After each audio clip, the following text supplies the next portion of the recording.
राजूचा सुरुवातीचा पगार 500 रुपये होता. पहिल्यांदा 20% ची कपात झाली, नंतर 20% ची वाढ झाली.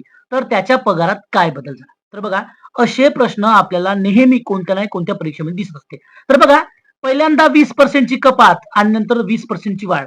जेव्हा एकाच प्रश्नामध्ये हे 20% किंवा 30% कमी जास्त येत असेल, तर बिलकुल सोपी पद्धत आहे. काय याचा? पहिले लिहून घेऊ.